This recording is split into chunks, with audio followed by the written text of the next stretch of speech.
अस्सलाम वालेकुम। वालेकुम सलाम। सर की नाम है अपना? मोहम्मद रमजान जी। रमजान किहड़ी जगह तो आए ने? मामू गंज ने। मामू कांजन चो? हाँ जी। बड़ी दूरों आए ने। बड़ा सफर किया। अच्छा हर बोते लैके आने? हाँ जी इस दफा आया पहली दफा। अच्छा पहली दफा लैके आए हो। किन्ने जानवर लैके आए सी? 11 डंगर ते किन्ने वेच गए? साढ़े जी 2 2 4 6 रह गए। 5 वेच गए। हाँ जी। सारे इसे उम्र दे सी? हाँ जी इस उम्र का। 1.5 साल दे। जी जी। तकरीबन इन्हां दे वजन किन्ना किन्ना होएगा? विवादन इंशाल्लाह 2 2 बन जाएगा। एक कट्टा कट्टे कि कट्टियां? कट्टे आ। सारे कट्टे आ। हाँ जी। हुन बाकी वापस ले जाओगे? हाँ जी वापस ही लाए नहीं बिके। मंडी हुन क्लोज हो रही सारी। बस हम जा रहे हैं बस आधा घंटा और वेट है। ते एदा की प्राइस मांग रहे हैं आड़ा सामने खड़ा कट्टा अपने ਇਹ ਵਾਲਾ हाँ जी ਇਹਦਾ ਜੀ 35 ਮੰਗਦੇ ਪਏ ਜੀ। 35,000 ਹਾਂ रुपये। ਜੀ। ते लग्या किन्ना एदा? ਲੱਗਿਆ ਜਾਂਦਾ 28 ਲੱਗਦਾ 27 ਲੱਗਦਾ ਹੈ 29 ਲੱਗਦਾ ਹੈ। ਨਹੀਂ ਇਸ ਦਿੱਤਾ। range ਨਹੀਂ ਦਿੱਤਾ ਜੀ। ते कित्थों दी करवारे च हैगा? ਸਾਡੇ ਬਾਰੇ ਜਾਏ ਬਈ ਚਲੋ 30 ਦੂ ਤਾਈਂ ਆ ਜਾਓ ਤੇ ਦੇ ਜਾਵਾਂ। अच्छा 30 31 32 जिथे यानी कि थोड़े बारे च आ जाए। ਜਾਓਗੇ ਹਿਸਾਬ ਕਿਤਾਬ ਦੇ। कट्टे तो थोड़े बड़े खूबसूरत ने माशाल्लाह। ਇਹ ਸਫ਼ਰ ਕੀਤਾ 2 ਵਜੇ ਦੇ ਲੱਦੇ ਹੋਏ ਡੰਗਰ ਮੇਰੇ ਪੱਠਾ ਪੜਾ ਹੈਗਾ ਸੀ ਥੋੜਾ ਪਤਾ हाँ हाँ ਤੇ ਮੁੱਲ ਆਇਆ ਸੀ ਇੱਥੇ 2-3 ਮਣ ਤੇ ਬਣਿਆ ਡੰਗਰ ਦਾ ਕੁਛ ਨਹੀਂ ਹੈਗਾ। 11 ਡੰਗਰ ਹੈਗੇ ਸੀ। इत्थों पट्ठे की रेट मिलते मंडी चो? ਇੱਥੋਂ ਜੀ 160 ਰੁਪਏ ਮਿਲਦਾ। मण? ਨਹੀਂ 300 ਰੁਪਏ ਮਣ ਮਿਲਦਾ। अच्छा 300 रुपये मण मिलते हैं। ਹਾਂਜੀ ਵਿੱਚ सही। ਤੂੜੀ ਛੋੜੀ ਮਿਲਾ ਕੇ ਨਾ ਉਹ ਖਿਲਾ आज की मसला रहा मंडी ठंडी रही है या सही रही है? ਫਿਲਹਾਲ ਨਾਰਮਲ ਜੀ ਹੈਗੇ। नार्मल जी तुसी कि उत्थे केड़ी मंडी च वेचदे आपदे मुकाम ਅਸੀਂ च? ਉੱਥੇ ਕਰਦੇ ਆ ਮਾਮੂ ਕਹਿੰਦੇ ਨੇ ਮੰਗਲੇ ਤੇ ਆਇਆ ਚੌਕ ਉਹਦੇ ਲੱਗੇ ਮੰਗਾ ਲੱਗਦਾ ਸੀ।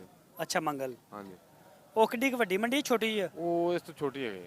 ਅੱਛਾ ਉਹ ਇਹ ਤਾਂ ਬੜੀ ਵੱਡੀ ਮੰਡੀ ਇਹ ਹੈ। ਤਾਂ ਬਹੁਤ ਵੱਡੀ ਮੰਡੀ ਹੈ ਛੋਟੀ ਹੈ ਜਿਵੇਂ ਆਪਣੇ ਆ ਨਾ ਦਿਹਾਤਾਂ 'ਚ ਹੁੰਦੇ ਪਿੰਡਾਂ ਦੇ ਰਲ ਜਾਵੇ ਸ਼ਹਿਰ ਦੇ ਲਾਗੇ ਬਣ ਜਾਂਦੀ ਮੰਡੀ ਹਾਂ, ਹਾਂ। ਉਹ ਹਿਸਾਬ ਚੱਲਦਾ ਆਪਣਾ। ਅੱਛਾ ਇਹ ਹੁਣ ਤੁਹਾਡੇ ਕੋਲ ਸਾਰੇ ਜਿਹੜੇ ਇਹ 30 32 ਹਜ਼ਾਰ ਦੀ ਰੇਂਜ ਦੇ ਵਿੱਚ ਹਾਂਜੀ ਕੱਟੀਆਂ ਵੀ ਹੁੰਦੀਆਂ ਨੇ? ਨਹੀਂ ਕੱਟੇ ਹੁੰਦੇ ਆ ਸਾਰੇ। ਕੱਟੇ ਹੁੰਦੇ ਨੇ? ਹਾਂਜੀ। ਇਹ ਮਾਮੂ ਕਾਂਜਨ ਭਲਾ ਕਿਹੜੇ ਸ਼ਹਿਰ ਦੇ ਨਾਲ ਆ ਵੱਡੇ ਕੋਈ ਵੱਡਾ ਸ਼ਹਿਰ ਦੇ ਨਾਲ ਮਾਮੂ ਕਹਿੰਦੇ ਬੰਗਲਾ ਰੋਡਾਂ ਵੇਖੇ ਜੀ ਨਹੀਂ ਨਾਲ ਉਹਦੇ ਸ਼ਹਿਰ ਕਿਹੜਾ? ਸ਼ਹਿਰ ਹੈਗਾ ਜੀ ਮਾਮੂ ਕਹਿੰਦੇ ਦੁਆ ਸ਼ਹਿਰ ਹੈਗਾ ਦੁਆ ਕੋਈ ਜ਼ਿਲ੍ਹਾ ਕਿਹੜਾ ਜ਼ਿਲ੍ਹਾ ਤੇਰਾ? ਫੈਸਲਾਬਾਦ ਹੈ। ਅੱਛਾ ਫੈਸਲਾਬਾਦ। ਤਾਂਗੜਿਆਂ ਵਾਲਾ। ਅੱਛਾ ਅਗਰ ਕੋਈ ਦੋਸਤ ਤੁਹਾਨੂੰ ਫੋਨ ਕਰੇ ਕਿ ਸਾਨੂੰ ਕੱਟੇ ਚਾਹੀਦੇ ਨੇ ਜਾਂ ਕੱਟੀਆਂ ਚਾਹੀਦੀਆਂ ਨੇ ਜੀ ਦੇ ਸਕਦੇ ਹੋ? ਇਨਸ਼ਾਅੱਲਾ ਜੀ। ਨੰਬਰ ਬੋਲੋ ਹਾਂ ਆਪਣਾ। 0336 ਹਾਂ ਹਾਂ 074 8380 ਹੈ।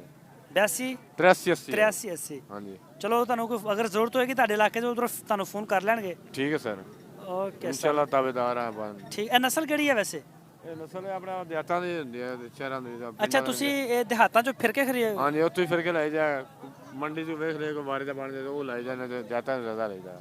ਅੱਛਾ ਯਾਨੀ ਕਿ ਉੱਥੋਂ ਫਿਰ ਕੇ ਦਿਹਾਤ ਚੋਂ ਲੈ ਲੈਣਾ। ਹਾਂਜੀ ਤੇ ਦਿਹਾਤੀ ਇਹਦੇ ਕਿੰਨੇ ਪੈਸੇ ਮੰਗ ਲੈਂਦੇ ਯਾਨੀ ਕਿ? ਦਿਹਾਤੀ ਤਾਂ ਮੰਗਦੇ ਨੇ 40 ਮੰਗ ਲੈਂਦੇ 45 ਮੰਗ ਲੈਂਦੇ ਬਸ ਕਿਉਂ ਕਰਦੇ ਕਰਦੇ ਕੋ 500 ਹੇਠ ਉੱਤੇ ਕਰਕੇ ਬਣ ਜਾਂਦਾ ਤੇ 40 45 ਮੰਗਦੇ ਨੇ ਮੁੜ ਕੇ? 30 ਤਾਈਂ 28 ਤਾਈਂ 29 ਤਾਈਂ ਇਸ ਰੇਂਜ ਦੇ ਬਣ ਜਾਂਦੇ ਨੇ। ਅੱਛਾ ਯਾਨੀ ਕਿ ਖੁੱਲੇ ਦਿਲ ਨਾਲ ਮੰਗਦੇ ਹੋ ਵੀ? ਹਾਂਜੀ ਜੋ ਮੰਗਦੇ ਖੁੱਲੇ ਤੇ ਦੇ ਤੁਸੀਂ ਇੱਥੇ 35000 ਦੇ ਹਿਸਾਬ ਨਾਲ ਮੰਗਣਾ ਹੁੰਦਾ ਤੇ ਤੁਹਾਡਾ ਵੀ 30 32 33। ਹਾਂਜੀ ਬਸ ਸਾਰੇ ਹੀ ਰਹਿਣ ਦੇ ਜ਼ਿਆਦਾ ਮੰਗਣਾ ਦਿੰਦਾ ਕੋਈ ਮਾਲ ਦੀ ਰੂਟੀਨ ਦਾ ਮਾਲ ਮੰਦੇ ਮੁੱਲ ਮੰਗੇ ਚਲੋ ਬਣਾ। ਹਾਂ ਹਾਂ ਰੁਟੀਨ ਨਾਲ ਰਲਦਾ ਮਿਲਦਾ। ਹਾਂਜੀ ਰਲਦਾ ਮਿਲਦਾ। ਸਹੀ ਚਲੋ ਠੀਕ ਹੋ ਗਿਆ ਸਰ ਬੜੀ ਮਿਹਰਬਾਨੀ ਸ਼ੁਕਰੀਆ। ਛੋਟੀ ਜਨਾਬ। अस्सलाम वालेकुम। वालेकुम सलाम। सर की हाल है? ठीक ठाक शुक्र। ਕਿਹੜੀ ਜਗ੍ਹਾ ਤੋਂ ਆਏ ਨੇ ਸਰ? ਬੂਰੇ ਵਾਲਾ ਜੀ। ਬੋਰੇ ਵਾਲਾ ਚੋਂ। ਅੱਛਾ ਕਿੰਨੇ ਜਾਨਵਰ ਲੈ ਕੇ ਆਏ ਤੁਸੀਂ? ਜਾਨਵਰ ਜੀ 7 ਲੈ ਲਿਆ ਤੇ 10 ਲੈਣੇ ਆ। ਅੱਛਾ ਖਰੀਦ ਰਹੇ हैं? ਹਾਂਜੀ ਖਰੀਦ ਰਹੇ ਆ ਜੀ।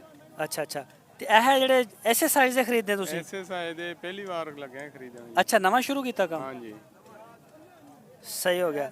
ਇਹਨਾਂ ਦੀ ਕੋਈ ਉਮਰ ਦਾ ਅੰਦਾਜ਼ਾ ਹੈ ਕਿੰਨੀ ਹੈ? ਅੱਗੇ ਹੋ ਜਾਣਾ ਰਾਸਤਾ ਪਿੱਛੇ ਦੇ ਦਿਓ। ਇਹਨਾਂ ਦੀ ਉਮਰ ਹੈਗੀ ਆ ਤਕਰੀਬਨ ਸਾਲ ਸਵਾ ਸਾਲ ਤੱਕ ਹੈਗੇ ਆ ਜੀ। ਸਾਲ ਸਵਾ ਸਾਲ ਤੱਕ। ਹਾਂਜੀ ਤੇ ਝੋਟੇ ਖਰੀਦੇ ਨੇ ਝੋਟੀਆਂ ਨੇ? ਝੋਟੇ ਆ ਜੀ ਸਾਰੇ ਕੱਟੇ ਨੇ? ਸਾਰੇ ਕੱਟੇ ਹੀ ਆ ਜੀ। ਇਹ ਹੁਣ ਖਰੀਦੋਗੇ ਕਿੱਥੇ ਜਾਂ ਫਾਰਮ ਵਗੈਰਾ ਬਣਾਉਣਾ? ਇਹ ਫਾਰਮ ਬਣਾਉਣਾ ਜੀ ਉੱਥੇ ਬੂਰੇ ਵਾਲਾ ਜੀ 255 ਗਾਉਂ। ਤੇ ਟੋਟਲ ਉਹ ਫਾਰਮ 'ਚ ਕਿੰਨੇ ਜਾਨਵਰ ਪਾਓਗੇ ਤੁਸੀਂ? ਫਾਰਮ ਦੇ ਵਿੱਚ ਜਾਨਵਰ ਹਜੇ ਸਾਡੇ ਖੜੇ ਵੀ ਆ 10 12 ਖੜੇ ਆ ਜੀ। ਅੱਛਾ ਤੇ 10 ਆ ਲੈ ਕੇ ਜਾਣੇ ਆ ਜੀ।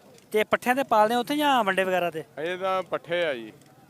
ਅੱਛਾ ਪੱਠਿਆਂ ਨਾਲ ਹੀ ਪਾਲਦੇ ਹੋ। ਹਾਂਜੀ। ਤੇ ਕਿੰਨੀ ਉਮਰ ਦੇ ਕਰਕੇ ਫਿਰ ਤੁਸੀਂ ਵੇਚਦੇ? ਤਕਰੀਬਨ ਇਹ 3-4 ਮਹੀਨੇ ਰੱਖ ਕੇ ਵੇਚਾਂਗੇ। 3-4 ਮਹੀਨੇ ਰੱਖ ਕੇ ਫਿਰ ਸੇਲ ਕਰ ਦੇਣਾ? ਹਾਂਜੀ, sale ਸਹੀ ਰਹਿੰਦੀ ਰੋਜ਼ੀ? ਹਾਂਜੀ ਸਹੀ। ਇਹ ਹੁਣ ਤੁਸੀਂ ਇਹ ਜਿਹੜਾ ਜਾਨਵਰ ਸਾਹਮਣੇ ਖੜਾ ਆਪਣੇ ਆ ਕਾਲਾ ਕਿੰਨੇ ਦਾ ਖਰੀਦਿਆ? ਇਹ 20000 ਦਾ ਖਰੀਦਿਆ ਜੀ। ਇਹਦਾ ਵਜ਼ਨ ਕਿੰਨਾ ਕੁ ਹੋਏਗਾ ਕੋਈ ਅੰਦਾਜ਼ਾ? ਇਹਦਾ ਵਜ਼ਨ ਤਕਰੀਬਨ ਪੋਟੀਆਂ ਦਾ? ਬੋਟੀਆਂ ਦਾ 25 ਕਿਲੋ 25-30 ਕਿਲੋ ਹੋ ਜਾਊਗਾ ਜੀ। ਇਹ 25-30 ਕਿਲੋ ਦਾ ਹੋ ਜਾਏਗਾ? ਹਾਂਜੀ ਤੇ ਕਿੰਨੇ ਚ ਬਣਿਆ ਇਹ? ਇਹ 20000 ਚ ਬਣਿਆ ਜੀ। 20000 ਦਾ? ਹਾਂਜੀ ਇਹ ਜੋੜੀ ਲਈ ਆ ਬੂਰਾ ਤੇ ਆਹ ਜੀ 40000 ਚ ਲਈ ਜੋੜੀ। ਅੱਛਾ ਆਹ ਨਾਲ ਬੂਰਾ ਵੀ ਲਿਆ ਖਾਕੀ ਕਲਰ ਦਾ ਔਰ ਆ ਬਲੈਕ ਵੀ ਉਹਦੇ ਲਿਆ, ਨਾਲ ਇਸ 40,000 ਰੁਪਏ ਦਾ। ਹਾਂਜੀ 40000। ਸਹੀ ਹੋ ਗਿਆ। ਚਲੋ ਠੀਕ ਹੈ ਸਰ, ਬੜੀ ਮਿਹਰਬਾਨੀ, ਸ਼ੁਕਰੀਆ। ਓਕੇ ਅੱਲਾ ਹਾਫਿਜ਼।